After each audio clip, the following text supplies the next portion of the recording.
의사 일정에 들어가기 앞서 제가 이번 설 명절 우리 민족의 아주 큰 명절 앞에 마지막 열리는 본회의에서 한복을 입자고 제안을 했습니다.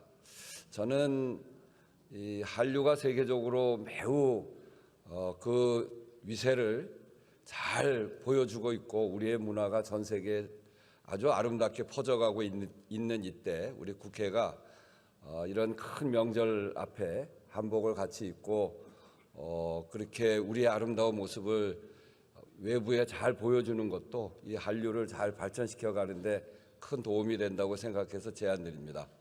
제가 임기가 많이 남지 않았습니다만 이걸 기화로 해서 앞으로 중추절 추석과 그리고 설 명절 그 앞에 열리는 본회의에서는 우리 모두가 한복을 입고 우리의 아름다운 모습을 세계에 자랑하자 그랬으면 좋겠다는 기대를 가지고 있습니다. 그래서 많은 우리 의원님 여러분들의 많은 협조를 다시 한번 당부드립니다. 내일 본회의가 있는데 우리 그 국무위원 여러분들께서 혹시 참석하시는 분이 있으면 같이 입으시면 좋겠습니다. 응?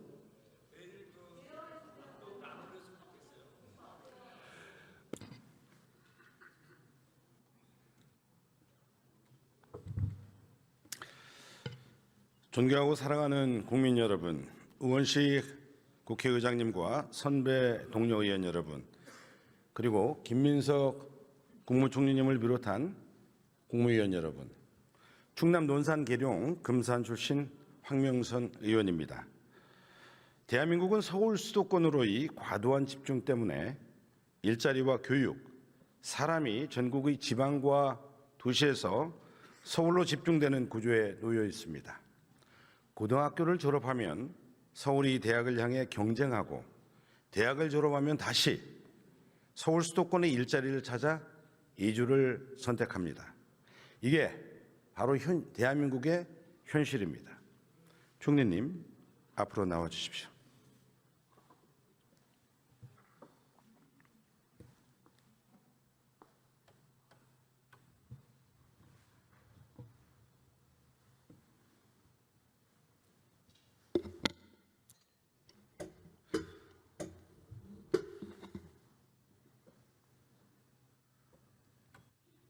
네, 총리님, 서울 1극 체제와 관련된 이 대한민국의 안타까운 이 현실 극복해야 되는데 총리님의 의견이 있으면 말씀 주시기 바랍니다.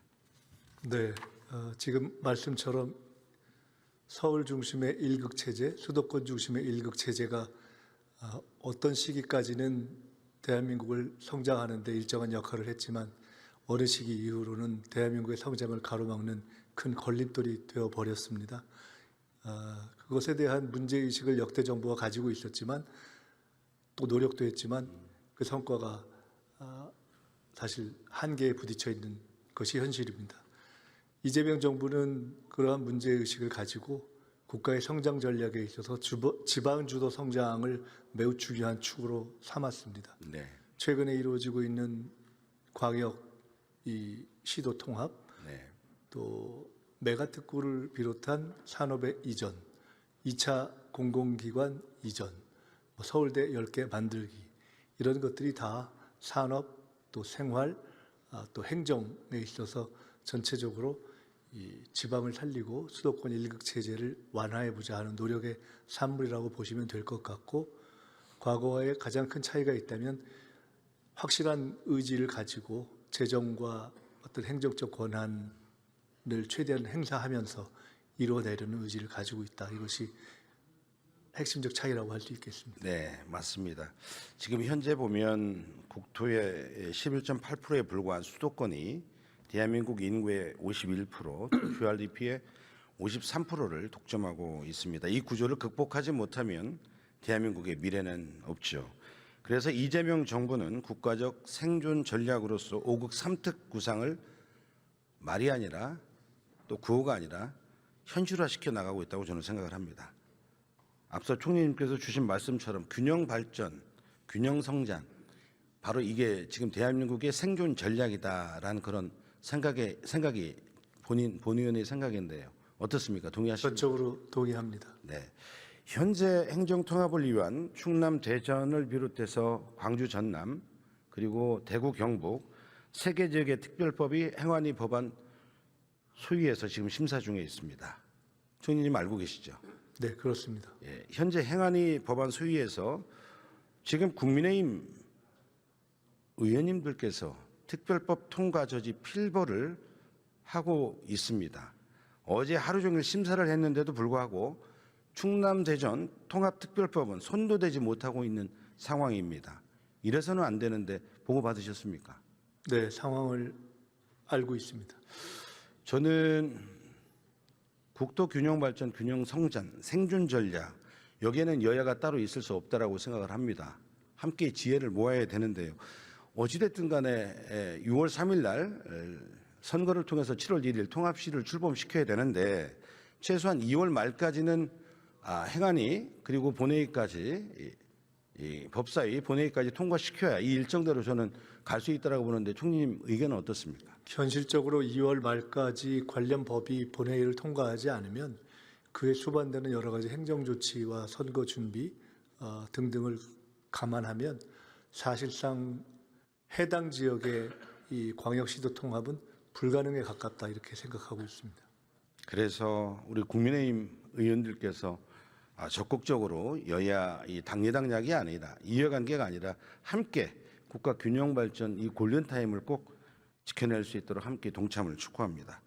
총리님, 세 개 지역 법안 중에 특정 지역 법안이 지금 우리 충남 대전 포함해서 이 세 개 법안들이 다 통과가 돼야 되는데 하나라도 통과가 되지 못하면 어떻게 됩니까?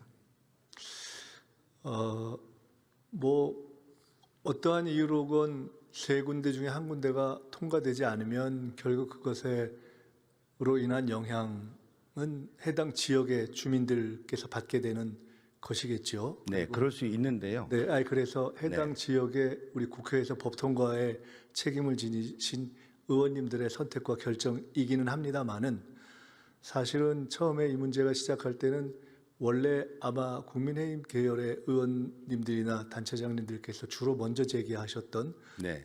대전 충남 대전의 통합 문제부터 시작된 것으로 저희는 알고 있고 그것에서 저희도 시작을 해서 적극적으로 이 문제를 이제 정책화하기 시작했는데 실제로 진행되면서는 오히려 처음 문제 제기됐던 대전 충남 대전에서는 약간 이견 때문에 지지부진한 가운데 광주 전남과 대구 경북이 속도를 내기 시작해서 네. 저희가 현 시점에서는 정확하게 예측하기 어렵지만 경우에 따라서는 대전 충남 대전만 지금 세 군데 광역 통합의 마지막 이 결승점에 도달하지 못하는 결과가 날 수도 있는 것이 아닌가라고 지켜보고 있고 그렇게 될 경우에는 이번 첫 해 혹시 또 4년 후를 바라볼 때 다른 광역 통합이 된 곳과 비교해서 어떤 결과가 날 것인가에 대해서는 아마 해당 지역의 의원님들께서 충분히 숙고하실 문제라고 생각합니다. 네, 저는 민주당 대전 충남 통합특별위원회 지금 상임위원장을 맡고 있는데요. 그래서 이 법안까지도 정부랑 상의하면서 아주 모든 의원들 또 시민사회 요구들까지 만들어서 실천 가능하게 준비를 했습니다. 저는 우리 법안이 처리가 되지 못하고 통합이 무산된다면 우리 충남 대전은 영원히 뒤처질 수밖에 없다 이런 생각을 갖고 있습니다. 원래 한 말씀만 더 드리면 원래는 기히 이렇게 세 군데가 다 의사 표현을 했기 때문에 이번에 광역 통합을 할 수 있는 세 군데를 하나로 묶은 법으로 가는 것은 어떤가 하는 방안도 논의가 된 것으로 알고 있습니다만은 그 내에서 이제 일부 지역의 이견 때문에 각각 법으로 일단 현재는 가고 있는 것으로 그렇게 들었습니다. 네. 특히 4년간 20조 원을 지원을 포함한 정책과 예산, 인센티브가 통합이 무산되면 한순간에 물거품이 되고 공공기관의 이전의 기회도 영원히 올 수 없습니다. 여야가 따로 있을 수 없습니다. 충남대전 통합특별시 꼭 출범시켜야 됩니다. 국민의힘 의원들 함께해 주십시오. 국민의힘에 경고합니다. 충남과 대전의 미래를 볼모 삼아서 역사의 죄인이 되어서는 안 됩니다. 지난 20년 동안 각종 국가 균형 발전 전략이 추진이 되었지만은요, 늘 결과적으로 균형 성장의 목표를 달성하지 못했습니다. 총리님, 지난 시기에 국가 균형 발전 앞서 말씀 주신 것처럼 이렇게 거의 말로서 실천을 못했고 이재명 정부 와서 지금 실천적 제안들을 지금 하고 아주 세게 가고 있습니다. 정말 이 대한민국의 생존 전략이라는 가치를 갖고 가는데요. 다시 한번 세계 특별시 법안이 있습니다. 절대 최선의 노력을 다하겠지만 한 군데도 나고 없도록 꼭 정부에서도 각별하게 관심을 갖고 살펴주시기 바랍니다. 과거에도 특히나 민주당 계열의 정부에서 혁신도시라든가 또는 공공기관 이전 등의 노력이 있었습니다. 행정 복합도시를 포함해서. 그렇지만 현재에 저희들이 보고 있는 것처럼 만족할 만한 단계에 이르지 못하고 있어서 아마 지금 이재명 정부가 추진하고 있는 여러 가지와 광역시도 통합이 결합된 정책을 이 정도의 의지를 갖고 추진하기는 아마 사실상 맞습니다. 쉽지 않을 것이다 이렇게 봅니다. 네, 맞습니다. 이재명 정부의 결단이 대한민국 균형 발전을 가능해 할 절호의 저는 기회, 지금이 바로 골든 타임입니다. 그래서 여야가 정치적 이해관계나 지역의 이기주의 이런 것을 극복하고 하나가 돼서 이 국가의 균형 발전, 균형 성장을 국가의 생존 전략으로서 꼭 힘을 합해서 만들어갈 수 있도록 해야 됩니다. 통합은 단순히 몸집을 키우는 것이 아니라 산업과 경제의 규모가 커지고 그만큼 양질의 일자리와 투자 여력이 더 커지게 됩니다. 우리 충남 대전 특별시만 해도 통합 즉시 대한민국의 3위권의 경제권으로 도약할 수 있습니다. 총리님, 행정 통합의 시너지에 대해서 어떤 기대가 있을 수 있을까요? 초기에 여러 가지 통합에서 생기는 어려움도 있을 수 있겠지만은 큰 틀에서는 아무래도 규모의 경제나 또는 행정이 갖는 통합의 효율성이 생길 수 있을 거고요. 그리고 조금 더 큰 권역 차원에서 해당 지역의 경제를 자율적으로 기획하고 설계하고 예를 들어 산업을 유치하는 데 있어서도 유인을 갖게 될 것이라고 봅니다. 그리고 이번에는 통합을 한 지역에 보다 우선적으로 공공기관 이전을 고려하기 때문에 그런 부분에 있어서도 더 유리한 장점을 갖게 될 것이어서 이런 것들이 종합적인 시너지를 형성할 것으로 보고 있습니다. 네, 그 광역시와 광역시가 통합이 되므로 초광역시가 되는데요. 그러므로 인해서 그러나 여기서만 끝나서는 안 되겠죠. 산업과 경제의 발전, 일자리뿐만 아니라 주민들의 시민들의 주권자의 자치권은 더욱더 촘촘히 저는 강화되어야 된다고 생각을 합니다. 그래서 통합특별시의 권한이 기초지방정부, 시군구로 더 나아가서는 읍면농과 또 마을 공동체, 마을 단위까지 시민들의 자치 권한이 더욱더 촘촘하게 확대되어야 된다고 생각을 합니다. 이것이 바로 우리 국민 주권 정부가 가야 될 길이고 시민이 주인이고 국민이 주인인 진짜 대한민국이라고 생각합니다. 이 방향에 대해서 총리님의 의견 말씀해 주시죠. 중앙에서 지방으로의 분권뿐만 아니라 그 지방 내에서도 더 큰 단위에서 더 작은 단위, 기초 단위로서의 권한의 확산 그리고 그런 어떤 공공을 넘어서서 가장 중요한 풀뿌리 민간 시민들로의 어떤 자치권의 확산 이것이 굉장히 중요한 토대라고 봅니다. 지금은 우선 광역통합은 중앙에서 지방으로의 권한의 이양과 분산이라는 측면에 초점을 맞추고 있지만 지금 의원님께서 말씀하신 그런 어떤 자치의 강화가 반드시 병행돼야 한다고 생각합니다. 네, 주님, 예, 수고하셨습니다. 들어가셔도 좋습니다.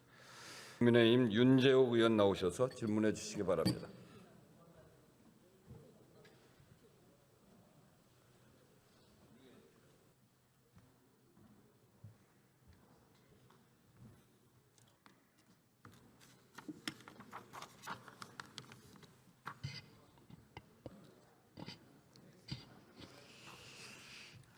존경하는 국민 여러분, 우원식 국회의장님과 선배 동료 의원 여러분, 김민석 국무총리를 비롯한 국무위원 여러분, 대구 달서울 출신 국민의힘 윤재욱 의원입니다. 총리께 질문드리겠습니다.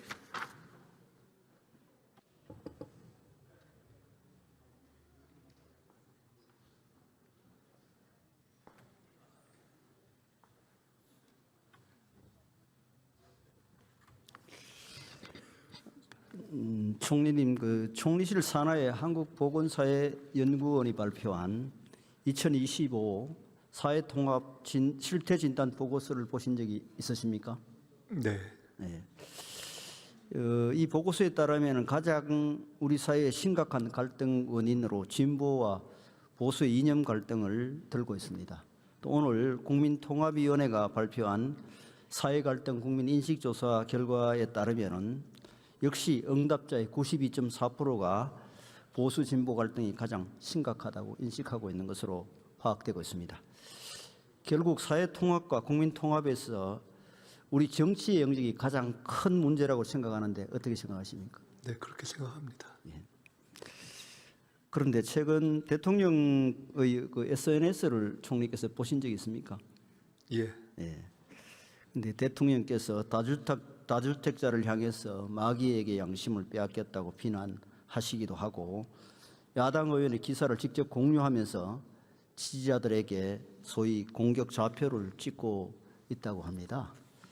과거 대통령께서는 야당 대표 시절에 진영 대결을 부추기거나 갈등을 조장한 발언은 자중해야 한다. 대결이 아니라 화합과 통합으로 가야 한다는 말씀을 수차례 하셨습니다. 알고 계시죠? 예, 알고 있습니다. 근데 지금 정부가 또 대통령께서 과거 본인께서 강조하셨던 대로 화합과 통합의 길로 지금 국정 운영을 하고 있다고 생각하십니까?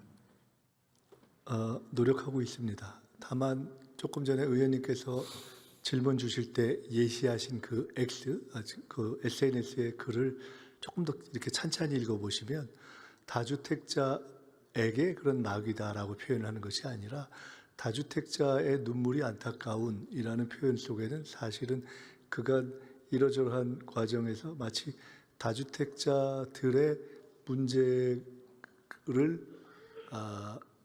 오히려 더 부동산 해결 문제보다도 중하거나 안타까운 어떤 동정심으로 표현하는 그러한 어떤 여론을 만드는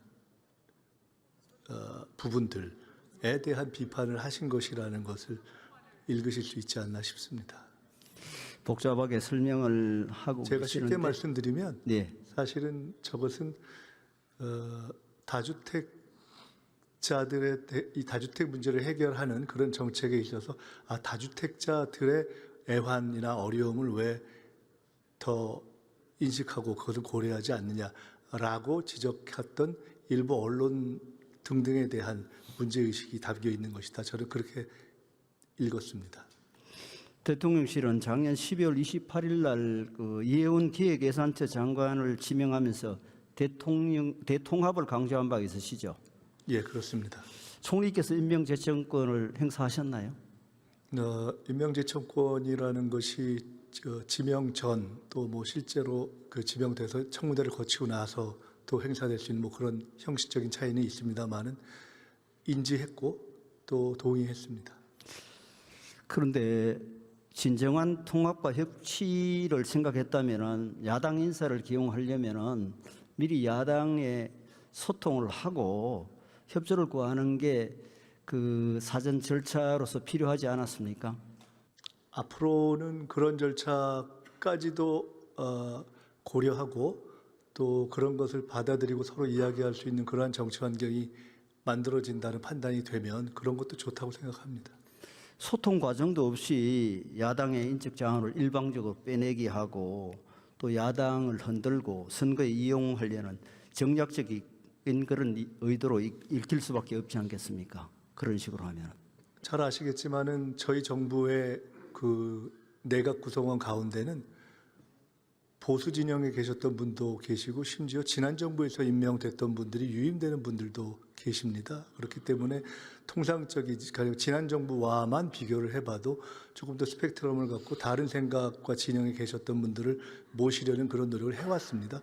이번 기획예산처 장관 문제도 의원님께서 말씀하셨던 것처럼 아예 야당의 지도부와 서로 상의할 수 있는 환경이었다면 더 좋았겠지만은 그것은 뭐 안 된 점이 아쉽다 치더라도 일정하게 상당 기간 야당 내에서 활동해왔고 검증된 분이고 일정한 전문성이 있다고 생각해서 저희도 그렇게 활동의 기회를 드리려고 했는데 아쉽게 생각하고 있습니다. 단순히 야당 출신 인사를 영입하는 것이 그게 핵심이 아니고요. 보수와 진보 사이에서 정책적 접점을 찾을 수 있는 그런 인물을 찾아내는 게 더 중요하죠. 야당 진영이 있었다는 것만 그것만으로 그 통합 인사라고 주장하면은 안 됩니다. 그 사람이 어떤 그 생각을 가지고 있고 어떤 궤적을 가지고 살았는지를 보시고 보수와 진보를 통합하는 데 도움이 되는 그런 분들을 발탁해서 기용을 하면은 오히려 통합의 의미가 더 진정성이 있지 않겠습니까?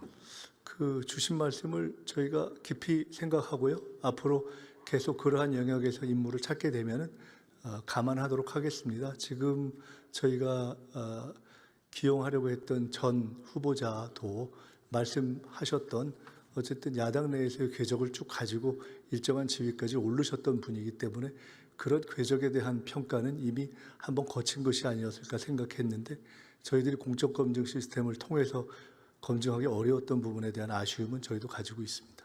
어쨌든 결과적으로 이게 통합에 도움이 되기는커녕 갈등만 부추긴 결과를 가져왔고 결국 인사 실패로 이어졌지 않습니까? 이런 부분에 대해서는 다시 한번 생각해 봐야 된다고 생각합니다. 네, 앞으로 더욱 노력하겠습니다.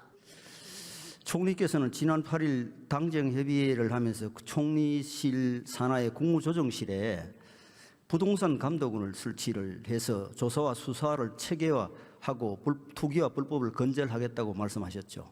예, 그렇습니다. 그래서 곧이어서 여당이 부동산 감독원 설치 법안을 발의했습니다. 이 법안 내용을 보면은 부동산 감독원이 영장 없이도 민감한 개인 정보를 특히 금융 정보를 들여다볼 수 있도록 하는 등 지나치게 과도한 권한을 부여하고 있다는 지적이 있는데 어떻게 생각하십니까? 네, 그런 지적이 있는 것을 알고 있습니다. 그런데 지금 현재 금융기관 등등의 그러니까 금융위원회 등등의 경우에도 아주 특별한 경우 그다음에 일정한 조건과 전제를 두고 그렇게 하는 경우가 있어서 이 해당 법에도 그러한 조건과 전제들을 달아서 하는 것으로 생각하고 있습니다. 행정조사를 하면서 영장도 없이 개인의 계좌 이체 내역, 대출 정보, 담보물 내역까지 실시간으로 들여다본다는 그런 생각 자체가 지금 정부가 특히 그 인권이나 민주적 기본 질서를 중시하는 정부인데 거기에 부합하다고 생각하십니까? 말씀드렸듯이 현재까지 금융이라든가 등등 관련한 조사의 경우에서 저희들이 행해왔던 또는 역대 정부에 상관없이 진행되었던 부분의 정도를 넘는 것을 생각하고 있지는 않습니다. 그런 선에서 저희들이 이 복합적인 조사와 수사의 필요성에 한해서 일정한 권한을 주려고 하고 있습니다. 정부에서 지금 부동산 문제 대응하는 방식이 좀 우려스럽습니다. 아니 대통령께서 도지사 하시면서 계곡 불법 영업 단속하듯이 공권력으로 밀어붙여서 부동산 문제를 해결하려고 하는 것은 아닌지 걱정이 됩니다. 아니 계곡 불법 영업 단속하고 부동산 문제가 같은 방식으로 대응해야 될 문제라고 생각하십니까? 그 이재명 대통령께서 경기도지사 때 성공했던 계곡 단속은 통상적인 과거 독재 정부가 했던 방식에 밀어붙이는 방식이 아니라 첫째로는 대단히 지속적이고 끈질긴 대화의 방식을 취했고 두 번째로는 일관된 원칙의 지속이라는 두 가지가 특징이었습니다. 이번에 아마 그것을 예로 드신 것도 저희들이 충분히 우리 정책을 있는 그대로 소통하고 표명하겠다는 것과 두 번째로는 이번에 양도세 중과 유예 종료에서 드러난 것처럼 우리 정부에서 어떤 정책을 부동산 관련해서 표명하면 그것은 그대로 집행될 것이다. 이에 대해서 혹시 달리 지켜지지 않을 것이라는 오해에 근거한 정책 판단 또는 이런 걸 안 해주셨으면 좋겠다는 메시지를 일관되게 시장과 또 관련자들에게 보낸 것이다. 이렇게 이해해 주시면 좋겠습니다. 정부의 공급 대책을 보면은 재건축, 재개발, 특히 민간에서 하는 재건축, 재개발에 대해서는 아무런 언급이 없습니다. 이게 그 이재명 정부 부동산 대책에서 재건축, 재개발은 금기입니까? 전혀 그렇지 않습니다. 그 수요 억제와 함께 공급의 문제를 중요하게 생각하고 있고 공급에 있어서는 공공부문뿐만 아니라 민간 그리고 민간의 재개발 분야도 중요하다고 생각하고 있고 이미 그런 것은 몇 번 발표된 지난 정책 중에 들어 있습니다. 특히나 그 재개발을 중시하는 것은 지금 국민의힘 계열의 역대 정부라든가 각종 지자체에서 해온 것인데요. 특별히 강조하고 있는 것인데 서울시의 경우 같은 경우만 해도 재개발, 재건축을 강조해 왔고 저희가 잘 알고 있고 그에 대해서 충분히 지원하거나 함께하려는 입장을 취해 왔습니다. 다만 서울시 같은 경우에도 재개발, 재건축을 강조해 온 오세훈 시정 시기 동안 사실상 특별한 진전이 없었다 하는 것에 대해서도 저희는 지켜보고 있습니다. 그래서 그 모든 것들을 종합적으로 다 잘 이렇게 조화시키고 종합해서 공급 대책을 쓰려고 하고 있고 지자체와 중앙정부의 협조를 통해서 실현하려고 하고 있습니다. 아니 민간 공급에 대해서는 물꼬를 막아버리고 국민을 향해서 매부터 들겠다는 자세로 어떻게 부동산 문제를 해결하시겠습니까? 뭐 매를 들었다고 말씀하시는 것이 뭐를 지적하시는 건지는 잘 모르겠고요. 민간 부분을 막았다는 말씀도 뭐를 지적하시는지 구체적으로 지적해 주시면 답변 드리겠습니다.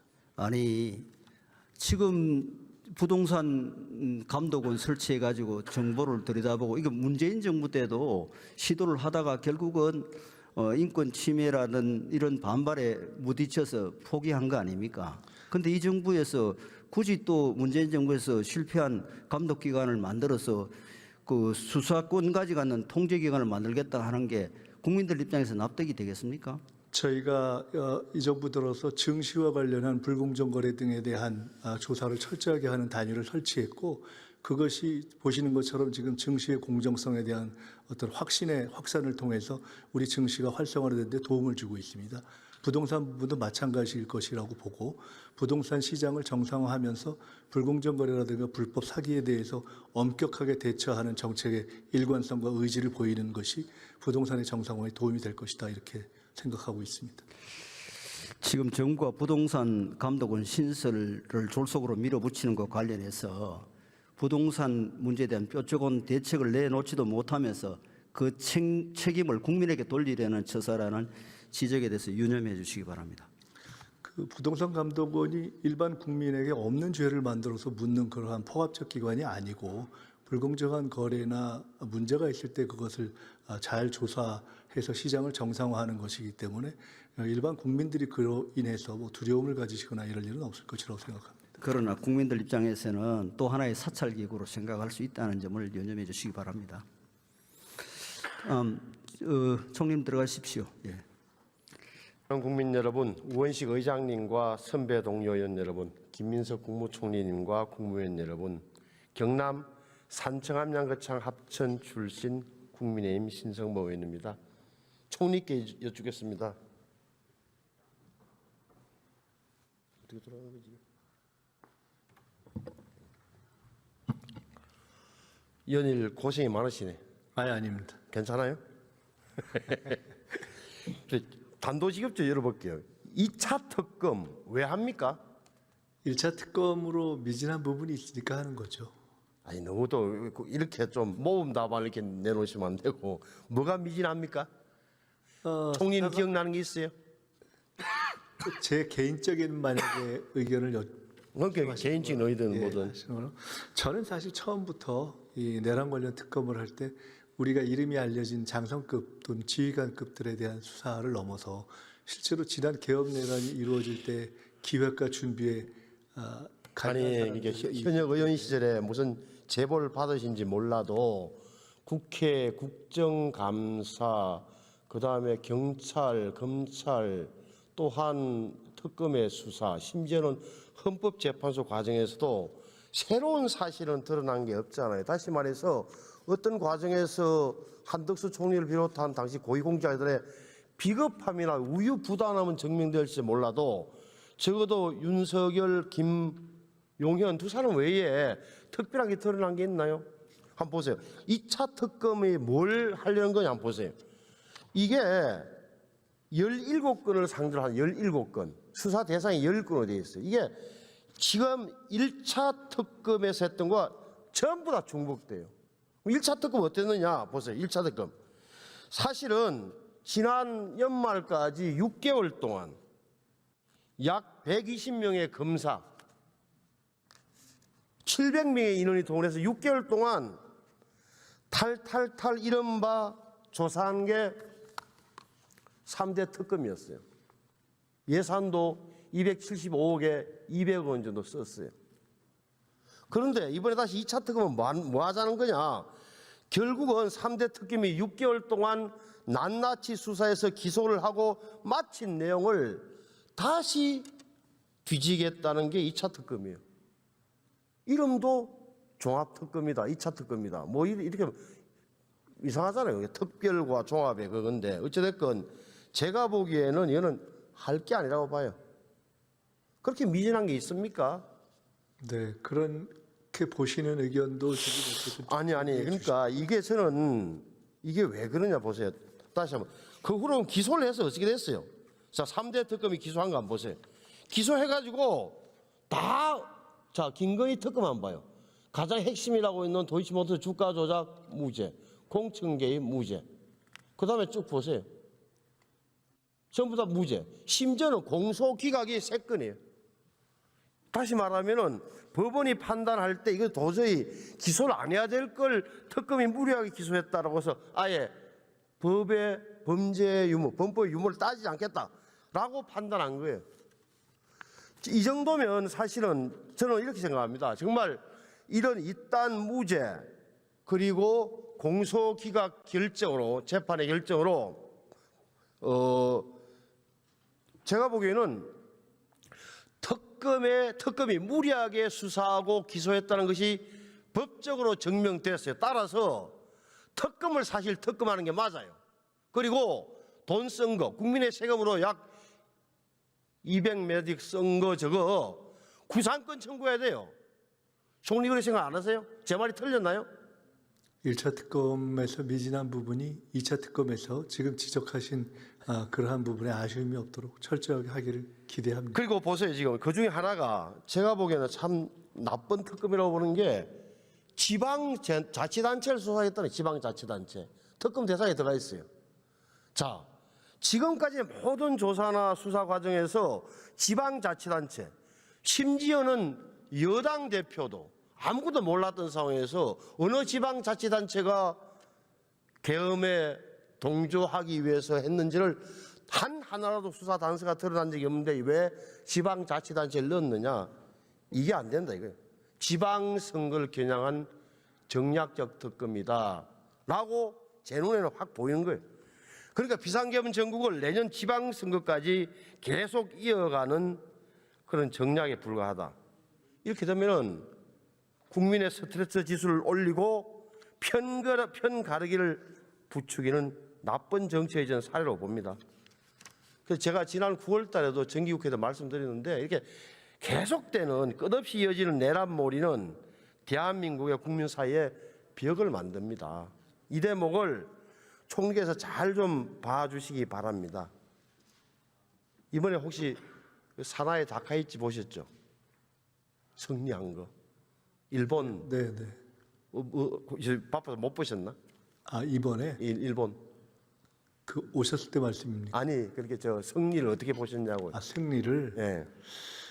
그냥 뭐 개인적인 느낌을 말씀드린다면 국제 정세의 변화가 특히 일본에 있어서는 주변의 강국 특히나 중국과의 관계 등등을 보면서 강한 일본을 원하는 그러한 것이 반영된 것이 아닌가. 예, 저는 그렇게 봤습니다. 역시 또 총리님 말씀도 맞는데 저는 사실은 우리가 사석에서도 일본 정치를 뭐 2급이다 우리가 정치를 낫다고 판단하는 게 많은데 사실 일본 정치의 복원이고 어떻게 보면 굉장히 소극적이고 침체되어 있던 일본이 어떻게 보면 일어난다 그럴까?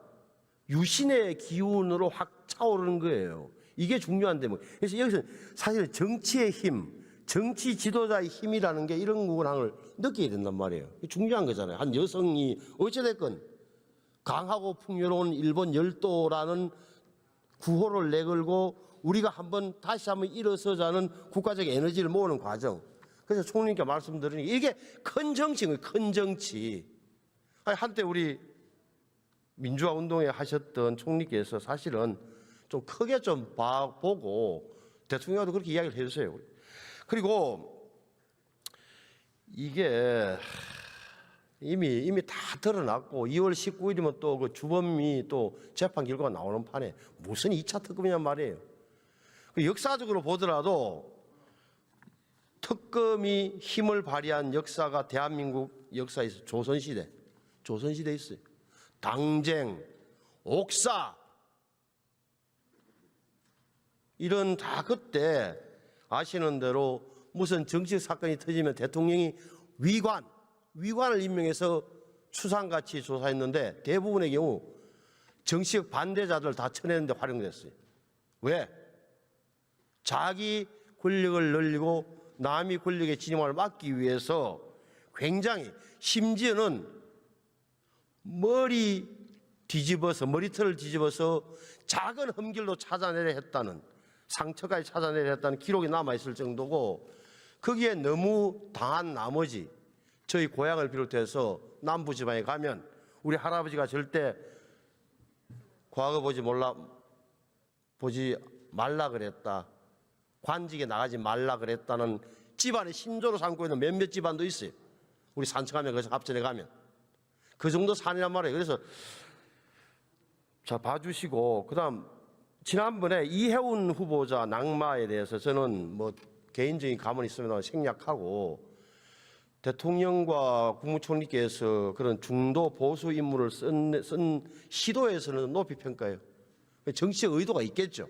지방선거에 활용하고 싶고 할 텐데 그럼에도 불구하고 저는 그 담대한 제안에 의미가 있다고 평가하는 이 기조를 계속 유지하실 건가요? 대통령과 말씀을 해보셨나요? 기획예산처 장관의 후속 인사에 딱 아니 그 전반적으로 네, 유지할 것인가에 대해서는 말씀드리기가 쉽지 않지만 그럴 수도 있고 아니다. 아니, 전체 인사에 있어서는 말씀하신 중도 보수까지를 포용하는 함께하는 그런 대선 이후로의 기조를 유지할 것이다 이렇게 말씀드릴 수 있습니다. 그렇게 하기 위해서라도 사실은 이런 말도 안 되는 특검 논리는 이제 좀 접으시는 게 맞아요. 아니 통합하겠다면서 계속 과거를 파헤끼는 과거에 집착하는 이런 걸로 누가 승복하고 명분을 갖고 도와줄 수 있겠습니까? 그렇지 않나요? 사실은 대통령님이나 저나 저희 정부는 아마 가장 지난 연말 정도까지 이 모든 것이 끝났으면 하는 바람을 가지고 있었어요. 그래요? 사람들 중에 하나가 아닐까 싶습니다. 네, 총님이 잘해 주시고 들어가 주시기 바랍니다. 들어가셔도 되고요. 정성호 장관님.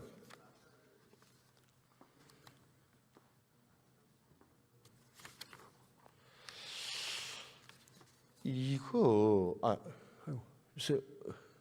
근육도 풀어지셨고요. 힘이 없어 보여요. 이렇게 어깨 근육도 좀 줄어드셨네. 네, 뭐 운동할 시간이 없습니다. 열심히 일하고 있습니다. 아이고, 네, 참 큰일이구만. 그 보안 수사권 이게 대통령도 계속 보안 수사권 추라 그러고 하고 장관도 그러시고 총리도 같은 길 내놨는데 왜 이렇게 문제가 되는 거예요 여당 안에서 이거 뭐 합니다만 왜 그런 거예요 이게 국민들이 납득할 수 있겠어요? 존경하는 의원님께서 잘 아시는 것처럼 과거 검찰이 수사 기소권의 그 전권을 갖고서 권한을 상당히 오용하고 남용했다고 하는 국민적인 어쨌든 불만도 있고요. 그런 문제를 갖다가 해결해야 된다고 하는 그런 의지가 모인 것 같습니다. 그런 의미에서 검찰에 어느 정도의 그 권한을 남겨둘 것이냐 하는 그런 논의가 있는데 저는 뭐 보안 수사든 보안 수사 요구든 그 자체 이름보다도 궁극적인 그 검찰 개혁의 목표가 국민의 권리 보호, 인권 보호를 갖다 극대화하는 데 있는 거 아니겠습니까? 그런 면에서 국회에서 좀 심도 있게 논의해 주시길 좀 부탁드립니다. 네. 말씀을 이렇게 좀 왜 그게 제가 말을 바꿔요. 장관님의 이런 견해를 왜 그 당정 협의나 이런 데서 못 밀어붙이고 설득을 못 시켰어요? 저희도 뭐 충분히 다양한 루트를 통해 갖고 의견도 전달하고 있고요. 또 논의를 하고 있습니다. 네.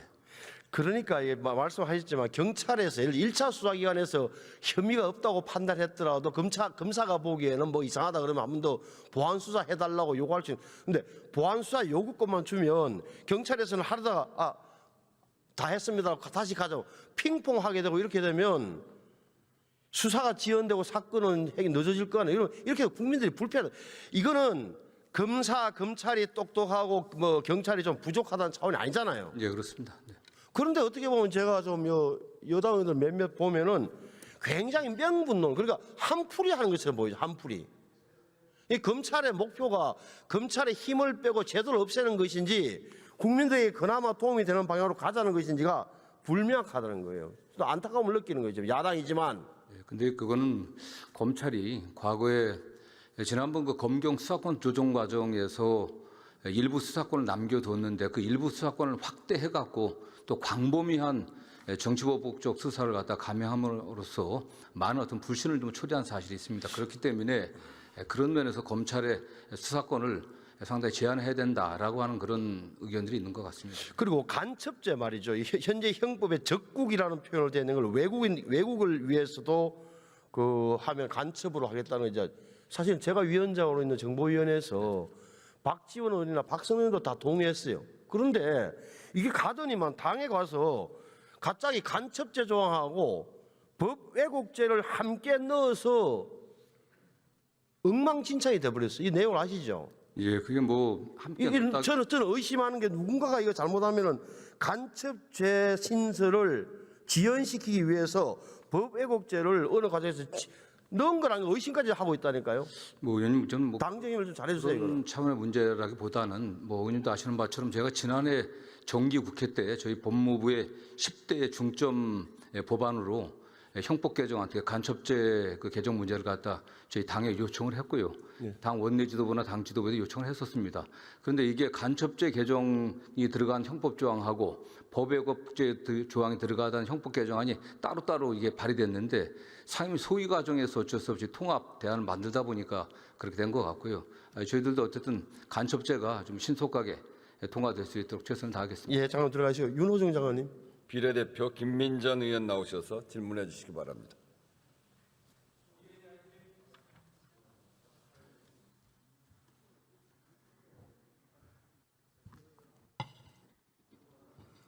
네, 존경하는 국민 여러분, 우원식 국회의장님과 선배 동료 의원 여러분, 국민의힘 국회의원 김민전입니다. 이재명 정부 출범한 지 9개월 차에 접어들었습니다. 그래서 이재명 정부의 현 주소 짚어보도록 하겠습니다. 먼저 총리님 나와주시기 바랍니다.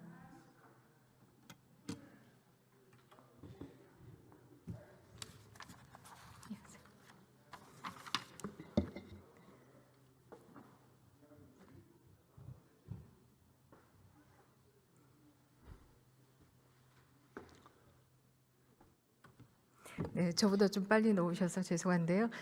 먼저 화면 보시면 좋겠습니다. 원달러 환율과 달러 인덱스 지표가 되겠습니다. 보다시피 이 환율은 달러 가치와 등락을 함께하는 그동안의 커플링 현상을 보여왔습니다.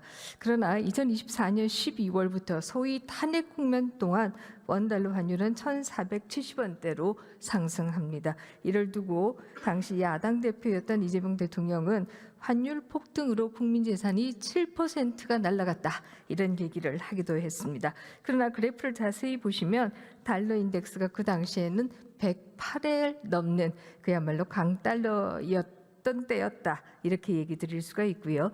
그러나 4월부터 달러 인덱스는 아주 급격하게 떨어집니다. 이와 함께 환율도 떨어지고요. 이재명 정부가 출범하기 직전인 2025년 6월 1일에는 환율이 1,352원으로 떨어집니다. 제가 질문 드리고 싶은 것은 그런 것입니다. 6월 1일이나 지금이나 경제의 펀더멘탈은 바뀌지 않았을 것이다. 이런 생각합니다. 경제의 펀더멘탈은 같다. 이런 생각을 하는데요. 왜 대행 정부 때보다 새 정부가 들어오고 나서 달러 환율이 1달러당 100원 이상 상승했는가? 그 이유를 좀 알고 싶습니다. 말씀하신 것처럼 펀더멘탈의 문제라고는 볼 수 없고 또 외환 보유액이라든가 또는 외채 규모의 문제라고도 볼 수 없는 그러면서도 생기는 수급 상황 등등이 반영돼서 저렇게 되고 있는 것 아니겠습니까? 그 부분에 대해서 뭐 환율 전문가들도 여러 가지 진단을 내놓고 있는 상황이고 어느 정도가 적정한 환율인가에 대해서도 또 나름 분분한 의견이 있는 상황이지만 어쨌든 최선을 다해서 저희들이 적정선을 넘지 않도록 하려고 노력하고 있습니다. 네, 저희 질문의 핵심은 왜 6월 1일보다 달러당 100원이 더 높은가 이런 질문이고요. 그것은 다시 얘기한다라고 하면 같은 요리 재료로 요리해도 요리사에 따라서 맛이 굉장히 다른데 펀더멘털은 똑같은데 이재명 정부가 들어오고 나서 정책적인 실패가 있는 것이 아니냐 이런 질문이 되겠습니다. 네, 그래서 저희도 같은 요리도 요리사에 따라 달라지는 것처럼 지난 정부 윤석열 대통령 탄핵 이후부터 변화하기 시작한 성장률이 회복이 되고 또 코스피가 회복되고 이러는 것을 보면서 그런 다른 여러 가지 부분에서 요리의 효과가 나타나고 있는데 환율 부분에서만 저희들이 기대한 만큼 상황이 되지 않아서 그 부분을 더 유념해서 보고 있습니다. 네, 1달러에 100원이라고 하는 것은 그냥 통계로 보면 별거 아닌 것 같습니다만은 만약에 환전을 한다라고 하면 10,000달러를 환전하면 얼마를 더 내야 되는지 아십니까? 그 10,000달러에 크지 100만 원, 크지 1,000달러에 않다고 보지 10만 원. 않고 네, 굉장히 큰 실제 돈이 수출을 되겠습니다. 수입을 하는 분들이나 또는 유학생을 갖고 있는 뭐 이런 경우들 어마어마한 부담이 될 것이라고 저희 잘 알고 있습니다. 네, 그래서 저는 이 부분이 결국은 이재명 정부의 디스카운트로 인해서 원화 가치가 이렇게 하락하고 있는 것이 아닌가 이런 생각을 하게 됩니다. 저희가 후쿠시마 유념해서 하겠습니다. 다만 네.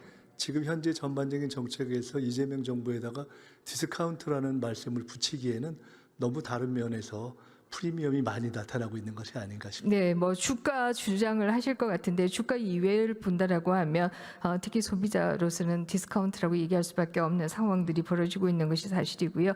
후쿠시마 수산물 수입에 대해서 좀 여쭙겠습니다. 대정부 질문 가운데에서 검토한 바 없다 이렇게 말씀하셨어요. 그럼에도 불구하고 왜 기사는 계속해서 나올까요? 저희들이 검토한 바가 없는데 기사가 나오는 경우는 이것 외에도 많이 있습니다. 네, 그렇습니까? 저는 이 아니땡 굴뚝에 과연 연기 나겠는가 이런 생각을 하게 되고 이 기사가 계속 나오는 이유는 결국 11월 달에 한일 통화 스와프가 종료되기 때문에 정부가 혹시라도 총리님은 모르실지 모르겠습니다만은 한일 통화 스와프를 연장하기 위한 카드로 후쿠시마 수산물 수입을 검토하고 있는 것이 아닌가 이런 생각이 드는데 어떻습니까? 뭐 그런 추측 기사처럼 쓰는 이야기는 여러 가지로 할 수 있다고 봅니다. 네, 그럼 기사 자체는 못 봤습니다만 이거에 저의 추론입니다. 추측이라기보다. 근데 제가 진짜 묻고 싶은 것은 이런 것입니다. 만약에 한일 통화 스와프가 연장되지 않는다라고 하면 환율은 어떻게 될까요? 지금 뭐 그것을 가상해서 이야기하기는 어려울 것 같습니다. 네, 그러나 지금보다 상황은 훨씬 더 어려워질 것이다. 이런 생각은 해볼 수가 있을 겁니다. 통화 스와프라고 하는 게 원화 가치를 지지하는 지렛대 역할을 하기 때문에 만일 한일 통화 스와프가 이루어지지 않는다라고 하면 원화 가치는 더욱더 하락할 가능성이 있지 않는가. 불행하게도 이런 생각을 하게 되는 것이 사실이고요. 다음은 유가 상황 그래프 좀 보겠습니다. 네, 유가는 국내 유가는 항상 국제 유가와 약간의 시차를 두고 그동안에 연동해 왔습니다. 그런데 이게 이재명 정부가 출범하고 나서는 국제적으로 보면 저유가가 계속 유지되고 있는데요. 국내적으로는 유가가 인상되어 왔습니다. 특히 12월 같은 경우에는 6월 달 평균보다 100원 이상 리트당 100원 이상 인상되었고요. 2월 1일에 와서는 조금 낮아져서 6월보다 40원 정도 인상이 되어 있는 상황이다. 이렇게 얘기할 수가 있습니다. 혹시 총리님 직접 운전하시죠? 네, 그런데 요새는 잘 못합니다. 네, 승용차 한 대당 평균 한 달에 얼마나 주유하시는지 아세요? 주유량을 아십니까? 그거는 뭐 워낙 경우에 평균. 따라 다르기 때문에요. 네, 네. 평균적으로 보시면 80에서 120리터 정도 승용차 한 대당 낸다라고 하고요. 이것은 뭐 우리가 100으로 친다라고 하면 12월 달 같이 유가가 리터당 100원이 비싸지는 것이다라고 한다면 한 달에 얼마가 10,000원을 더 써야 되는 것이다. 1년이면 12만 원을 더 써야 되는 것이다. 이렇게 얘기할 수가 있습니다. 지금 2월 1일 현재 가격 같으면은 1년에 48,000원을 더 써야 되는 것이다. 이렇게 얘기 드릴 수가 있고요. 제가 이 얘기를 왜 굳이 드리느냐라고 한다면 물가를 유지하는 게 소득 지원금을 주는 것보다 어쩌면 더욱더 중요하다. 특히 어려우신 분들일수록 물가가 중요하다. 이 얘기를 드리기 위함입니다. 몇 해 전에 우리가 유가와 관련해서 실제로 이렇게 운전하는데 필요한 어떤 그 유가와 관련한 부분에 있어서의 어떤 부담을 줄이자는 법을 제가 이렇게 발의한 적이 있습니다. 그렇게 해서 그것이 계속 연장됐기 때문에 그것이 서민 생계 또 일반 국민의 생활에 미치는 영향을 너무나 잘 알고 있습니다. 네, 이게 이제 다 환율 효과 때문에 사실 뭐 이런 것이다 이렇게 얘기할 수가 있고요. 제가 그래서 앞에서 이 이재명 정부의 디스카운트 얘기를 했던 것도 바로 이 때문이다 이런 얘기 드릴 수가 있습니다. 다음은 소비자 물가 그래프가 되겠는데요. 소비자 물가도 사실상 유사한 그림이 되겠습니다. 어저께 이인선 의원께서는 수입 물가가 어떻게 변화했는가 그 그래프 가지고 나오셨는데요. 수입 물가도 역시 달러 환율 효과로 인해서 급격하게 올랐고 또 소비자 물가 역시도 같이 폭등하고 있다. 이 얘기를 드리겠습니다. 다음은 취업자 수 통계 제가 가지고 왔습니다. 이게 정말 궁금했는데요. 25년 취업자 수 통계 보시면 특히 우리가 좀 좋은 일자리다. 장기 일자리다라고 얘기할 수 있는 좋은 일자리가 일반적으로 제조업 일자리입니다. 근데 25년 한 해 동안 제조업 일자리가 7만 3천 개나 줄었습니다. 왜 이렇게 일자리가 줄었다고 생각하시는지요? 혹시 이 통계 보셨습니까? 네, 그 여러 가지 뭐 취업뿐만 아니라 그 자영업자들의 뭐 폐업 등등을 포함해서 우리 경제가 그나마 다행히 어떤 여러 가지를 반등을 하고 있는 상황에서도 실제 민생과 직접 결부되어 있는 또 반대편의 안 좋은 지표들에 대해서도 저희가 보고 있습니다. 네, 상승한다라는 표현을 하지만 주가 상승은 사실은 SK나 삼성을 가지고 있는 사람이 대한민국의 몇 %나 되겠습니까? 그 주가 주가 상승을 주도하는 것이다 이렇게 얘기할 수가 있고요. 그러나 물가는 어려운 분일수록 더 타격을 받는다 이렇게 얘기 드릴 수가 있고 특히 일자리도 마찬가지입니다. 근데 이 제조업 일자리가 7만 3천 개나 줄었다라고 하는 것은 굉장히 공포스러운 그런 수치이다 이런 생각을 하게 되고요. 특히 우리 대한민국은 제조업 강국이다. 그동안 이렇게 얘기해 왔는데요. 제조업 일자리가 이렇게 없어지고 있다라고 하는 것은 혹시라도 제조업 공동화로 가는 것이 아닌가 하는 두려움마저도 느끼게 되는데요. 이 두려움의 원인이라고 한다면 앞에서 환경노동부 장관의 경우에는 별 큰 문제가 없는 듯이 말씀하셨습니다만 노란봉투법이나 중대재해법이나 관세 리스크나 이런 것들이 다 제조업 일자리를 없애고 있는 것이다. 이런 생각을 하게 됩니다. 다음 건설업 통계도 좀 같이 보겠습니다. 25년 한 해 동안 건설업 취업자 수가 무려 12만 5천 명이 감소했습니다. 저 이거 굉장히 놀라운 숫자라고 생각하는데요. 왜 이렇게 건설업 취업자 수가 줄었을까요? 한 가지만 말씀드리자면 25년에 있어서의 지금 일자리라든가 몇 가지 그 감소 현상을 말씀하셨지 않습니까? 이유가 뭘까에 대해서 우리 의원님께서 아까 표현하신 이재명 디스카운트다 이렇게 설명하면 너무 쉽겠지만 그건 사실이 아닌 것 같고 왜냐하면 24년 이전에 이미 형성됐던 구조적 원인이 반영돼서 그런 것 아니겠습니까? 그것은 결국 우리 산업의 경쟁력 전체가 약화되고 또 산업 중에 일정한 부분들 우리가 강했던 부분들이 사양화되는 것까지 있는 부분들이 작동하는 것이어서 저희들이 매우 심각하게 보고 있고 그런 문제를 해결하는 데 있어서 여야 같이 머리를 맞대야 한다고 생각합니다. 조금 전에 말씀하신 가령 노란봉투법 같은 경우는 어찌 보면 지난해 또는 최근에 일어난 현상이기 때문에 그런 부분에 대한 우려를 저희가 무시하는 것은 아니나 적어도 25년에 있었던 여러 가지 지표로서의 다운을 설명하는 것으로는 좀 적절치 않다 이렇게 생각합니다. 네, 좋습니다. 우리는 절반의 책임밖에 없다 이런 말씀을 하시고 싶은 것 같은데요. 사실 이 제조업의 경우에는 말씀하신 것처럼 구조적으로 국내 제조업의 경쟁력이 약화되고 있는 부분이 분명히 있고 그것은 이재명 정부만의 책임은 아니다. 저도 동의하고 있습니다. 그러나 노란봉투법이나 이 중대재해법이 족쇄로 작용하고 있는 것도 사실이다 이렇게 얘기 드릴 수가 있고요. 건설업은 저는 좀 얘기가 다르다 이렇게 생각합니다. 작년 7월 이재명 대통령 국무회의에서 건설 현장의 노동자 사망 사고에 대해서 미필적 고의에 의한 살인 아니냐 이런 말씀하셨습니다. 살인이라고 하는 게 대통령으로서 적절하다고 보십니까?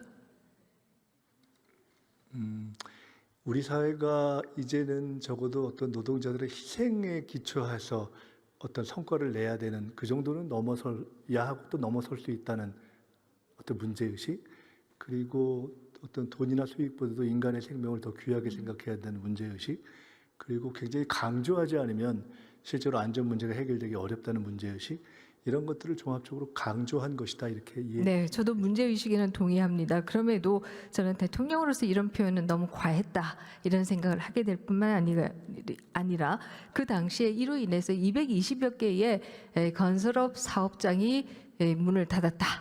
이런 기사들도 있고요. 이게 통계로 건설 노동자의 취업자 수가 12만 명 이상이 줄어드는 것으로 나타났다. 이 놀라운 숫자가 어쩌면 두려운 숫자가 나타난 것이다. 이렇게 얘기 드릴 수가 있습니다.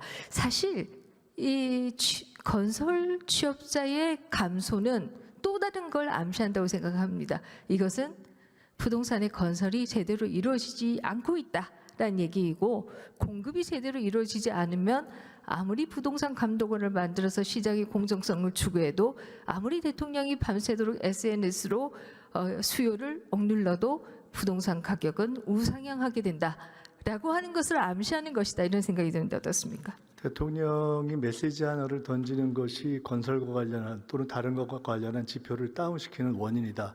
이렇게 설명할 수 있을 정도로 세상이 쉽고 해결책 없이 정책이 쉽다면 참 좋겠다는 생각을 종종 합니다. 그렇기 때문에 지금 말씀하신 여러 가지를 감안해서 저희들이 복합적인 대책을 세워가겠습니다. 네, 지난 1월 5일 이재명 대통령은 서울 평양 베이징을 잇는 고속철도를 만들자 이게 국내 언론에는 13일에 소개가 되었습니다. 예산은 얼마나 생각하고 계시는지요? 다시 한번 말씀 주시겠습니까? 네, 서울과 평양 베이징을 잇는 고속철도를 놓자라고 하는 제안을 중국에 가서 하셨어요. 그거에 대해서 가능성에 대해서 이 예산은 어느 정도나 생각하고 계십니까? 지금은 뭐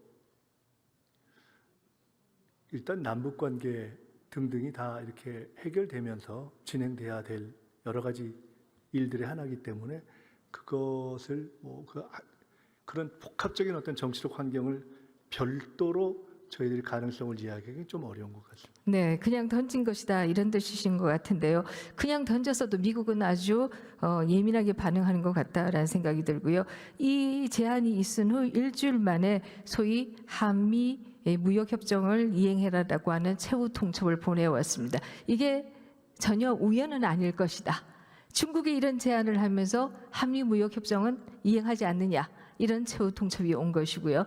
그리고 나서 구현출 장관의 로이터 인터뷰가 있었고요. 그리고 결국 25% 관세를 올리겠다라고 하는 트럼프 대통령의 SNS가 있었습니다. 이렇게 본다라고 하면 결국 미중 갈등에서 중국 쪽에 무슨 제안을 한 게 미국을 더 격분시킨 것이다. 이렇게 봐야 되지 않겠습니까?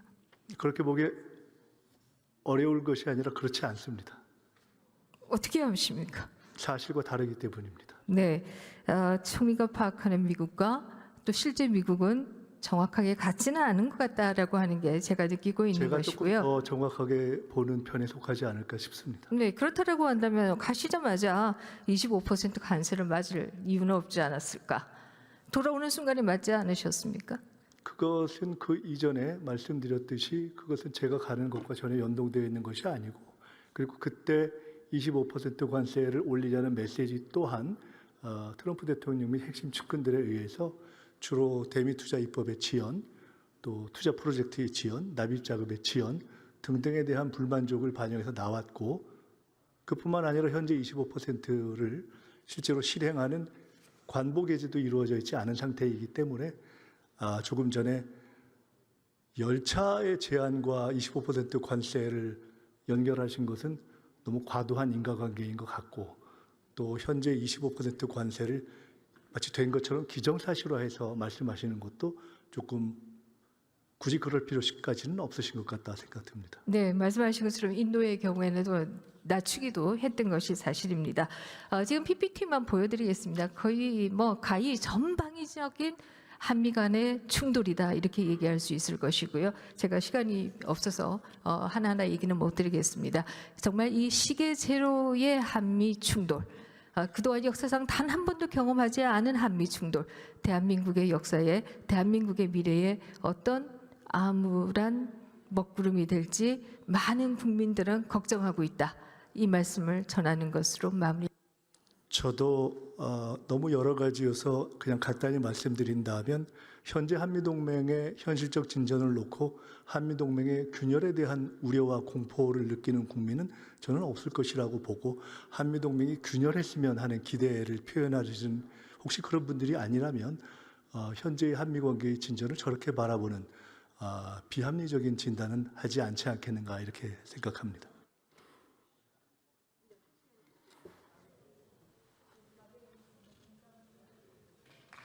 양식 의원님 수고하셨습니다. 다음은 국민의힘 비례대표 김소희 의원님 나오셔서 질문해 주시기 바랍니다.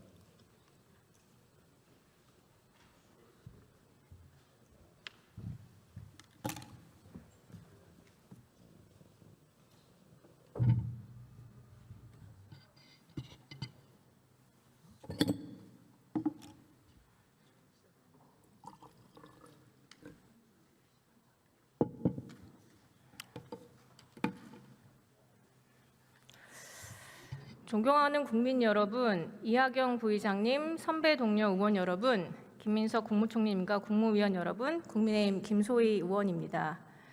기후에너지 정책은 이념의 실험장이 아닙니다. 국가의 운명을 좌우하는 100년 대계이며 국가 경쟁력을 결정짓는 핵심 전략입니다. 저는 오늘 대한민국이 처한 기후와 에너지 위기를 진단하고 AI 시대를 준비하는 대한민국 최대 리스크는 김성환 장관이며 그래서 이재명 정부의 가장 시급한 기후에너지 대책은 장관 교체입니다. 김성환 기후에너지 환경부 장관님 나와주십시오.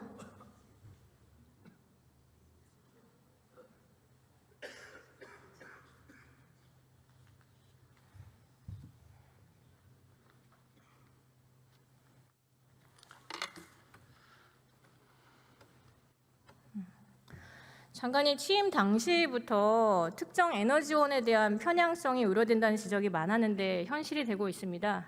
제가 하나씩 좀 짚어보겠습니다. 장관님, 그 원전 입장에 대해서 자주 말을 좀 바꾸셨죠? 인정하십니까?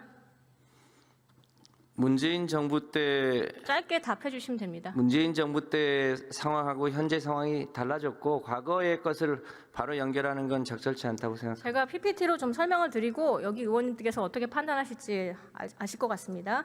의원 시절에는 명백하게 탈원전을 주장하셨고 2025년 7월 장관 인사청문회 때는 갑자기 신규 원전 건설이 불가피하다고 입장을 바꾸셨습니다. 그리고 장관 취임 이후에 말이 또 바뀌십니다.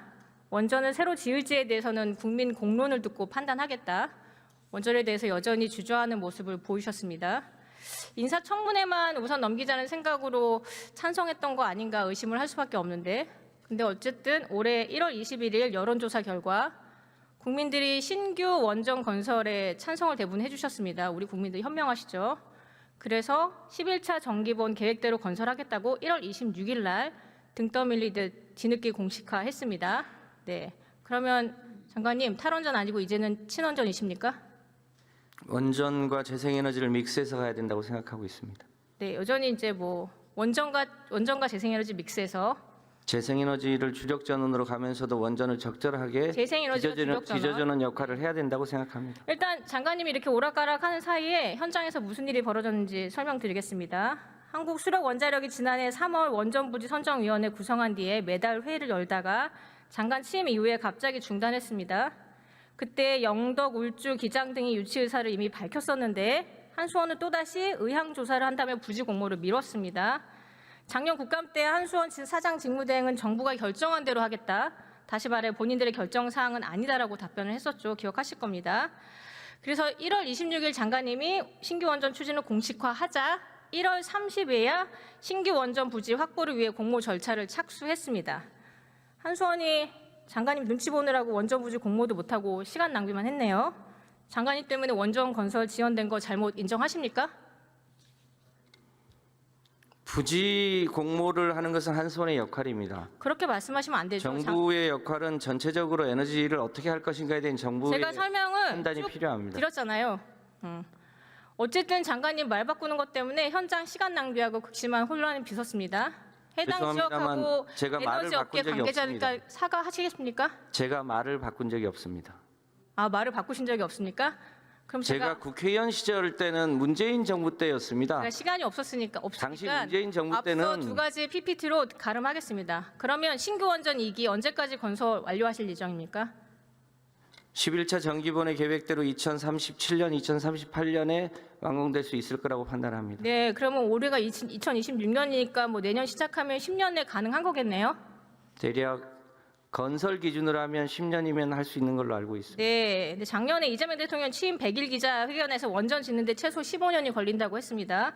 근데 제가 작년 국감에서 장관님께 또 질문을 드렸어요. 얼마나 걸리냐고. 그때는 계속 15년 걸린다고 말씀 주셨고, 그때 담당자들은 뭐 부지 선정되면 10년 미만, 7년, 짧게는 그렇게 걸린다고 말씀하셨어요. 그 여러 가지 결과를 봤을 때 대통령 말씀이 틀렸어요. 저는 장관님이 대통령한테 잘못된 정보 준 거라고 생각합니다. 그렇지 않습니까? 여기 본대로 12년에서 13년에서 15년 걸리는 게 평균적인 건설 기간이라고 저 다음 당시 PPT 보여주십시오. 한수원의 권한대행도 그렇게 얘기했습니다. 자, 한수원의 권한대행은 약 7년 정도 걸린다고 말했고요. 이거 산업 건설 때부터 완공 때까지는 7년에서 10년이 걸리는 게 맞고요. 계획 단계에서부터 치면 13년에서 15년은 걸리는 게 맞습니다. 부지가 있으면 10년 미만으로 할 수 있습니다, 장관님. 아니 과거 어디서부터의 PPT 시점으로 볼 것인가에 따라서 달라지는 것이기 때문에 이게 산업부에서 과거 원전 건설 기간을 보는데 원전 유치 희망 지역이 있으면 10년 안에 건설이 가능합니다. 맨 아래쪽에 보시죠. 그렇죠? 그러니까 계획 단계에서부터 준공 단계로까지 보면 13년에서 15년 걸리는 게 평균이고요. 건설부터 준공까지로 보면 대략 8년에서 10년 걸리는 게 맞습니다. 그래서 그거는 계획 기간을 언제로 보느냐에 따라서 다른 것이지 그것을 그 차이로 보는 것은 적절치 않다고 판단합니다. 아마 PPT를 보신 분들은 다 이해를 하셨을 것 같고요. 어쨌든 원전 건설에 대한 노하우는 한국이 전 세계 탑입니다. 그래서 블룸버그가 작년 5월에 이런 기사를 냅니다. 한국이 승자로 떠오르고 있다. 앞으로는 원전 건설이 오래 걸린다는 이상한 정보 제공해서 대통령께서 억지 주장하는 거 그런 일 없도록 해주시길 부탁드립니다. 대통령님의 말씀이 틀렸다고 장관님, 생각하지 않습니다. 12차 전력수급 기본계획 착수하셨죠? 네. 네. 언제 계획안 발표하실 예정이신가요? 지금 킥오프를 했고 12차 정기본회 위원들이 열심히 논의를 시작했습니다. 대략 한 6개월 정도 이상 걸릴 거라고 판단하고 있습니다. 올 하반기 중에는 확정할 수 있을 거라고 판단합니다. 근데 제가 좀 우려가 되는 게 지난 1월 26일 날 기자회견 하실 때 12차 정기본의 신규 원전은 검토한 바 없다. 이 같은 내용이 나옵니다. 왜 이런 내용이 나올까요? 검토 안 하시나요?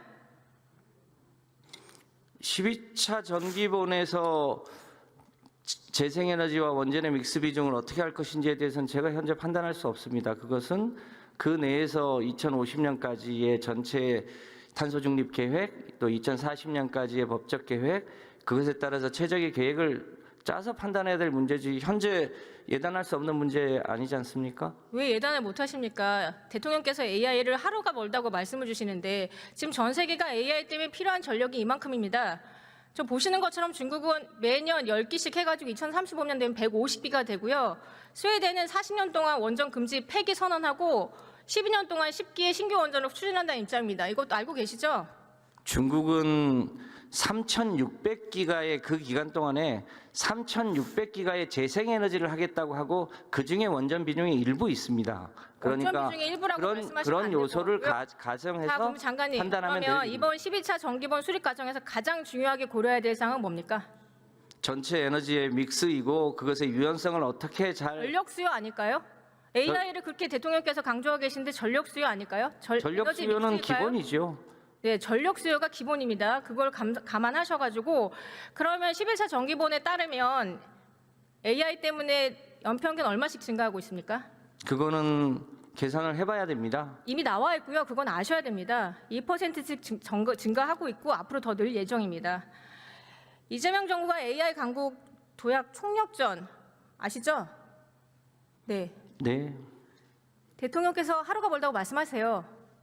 그러면 당연히 12차 정기본에 신규 원전 포함하겠다고 말씀하셔야 되는 게 장관님이십니다. 원전 없이 총력전 하실 수 있으십니까?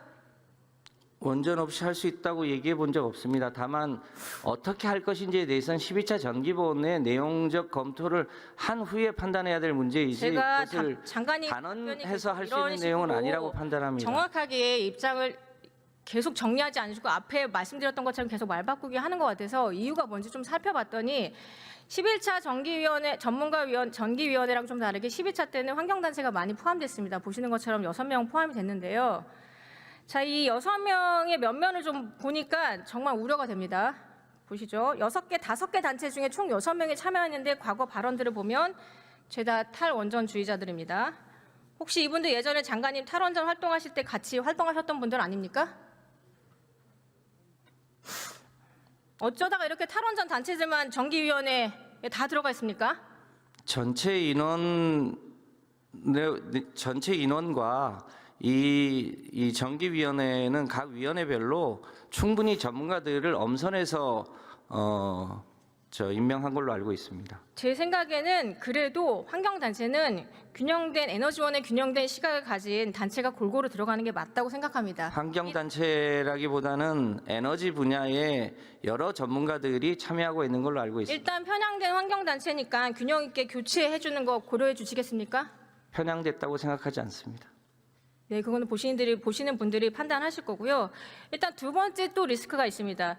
이 위원회에 들어갔던 기관 중에 기후솔루션이라는 단체가 있습니다. 작년에 3월 국토부 상대로 용인 반도체 클러스터 계획 승인 처분 취소 소송을 한 단체인데 올해 1월에 1심에서 원소 패소 판결로 마무리가 됐습니다.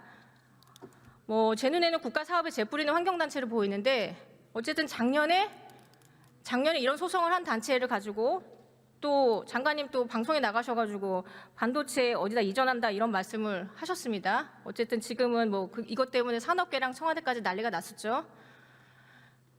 인정하시죠? 제가 보기에는 오얏나무 아래서 가끔 고쳐 맺지 말라는 속담도 있습니다. 장관님, 환경단체 너무 대변인 역할 하시는 것 같습니다.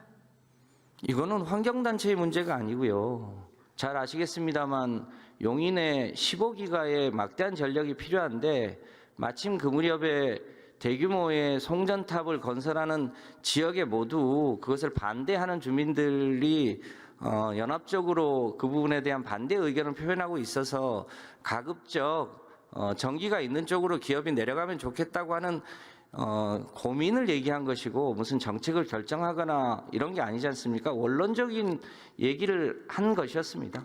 네, 일단 편향돼 보이고요.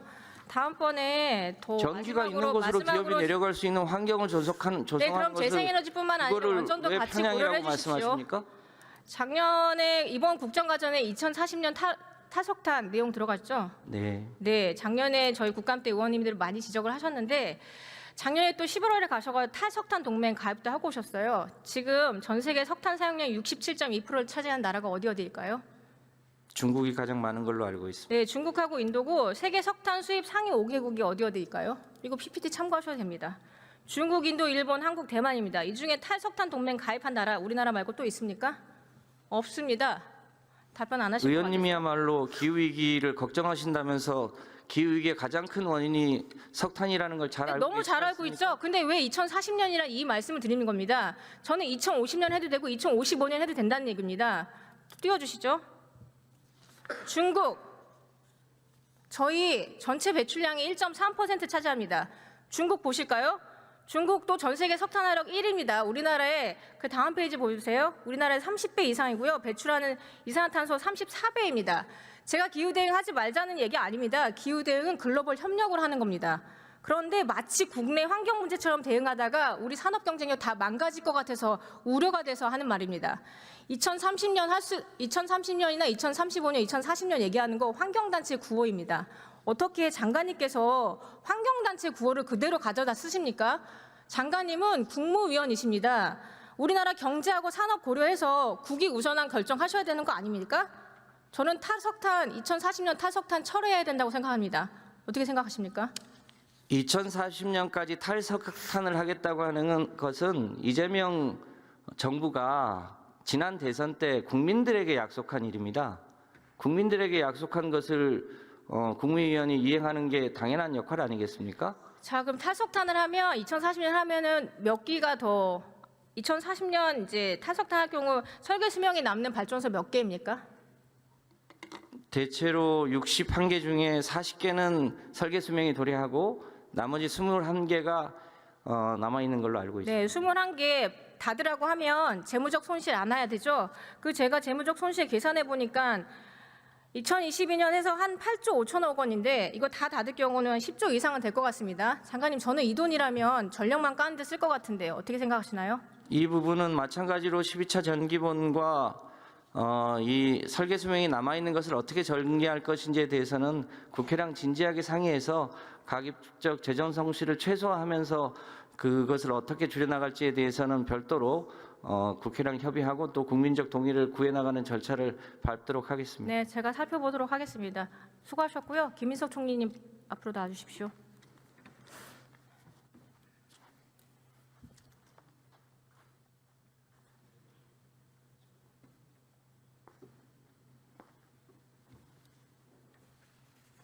PPT 띄워주시죠.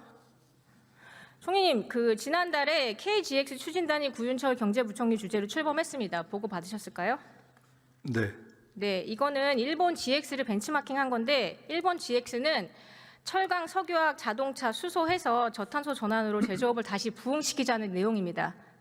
저희도 이걸 벤치마킹해서 우리나라 철강, 석유화학, 자동차, 수소를 부흥시키자, 저탄소 산업으로 부흥시키자는 그런 내용입니다.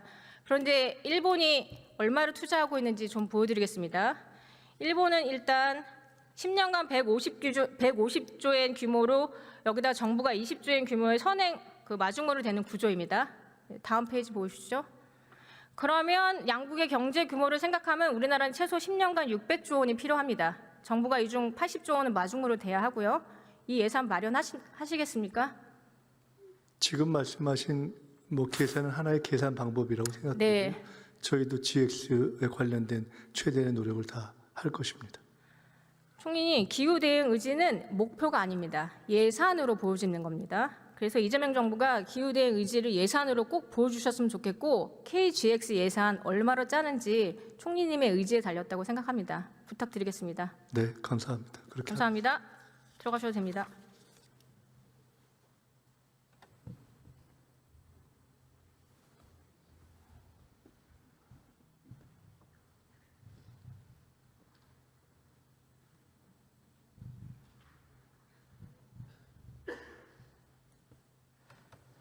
네, 보셨던 것처럼 김성환 장관은 기후에너지 정책의 수장으로 자격이 없습니다. 오락가락 말바꾸기로 에너지 정책의 혼란만 초래했고 재생에너지만 중시하느라 반도체 산업을 흔들었습니다.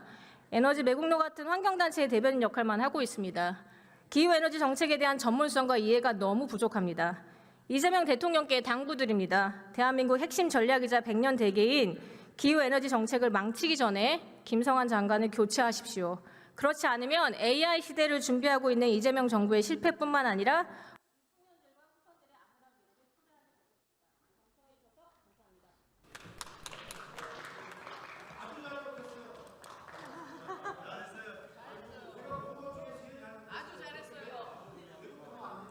김서희 의원님 수고하셨습니다.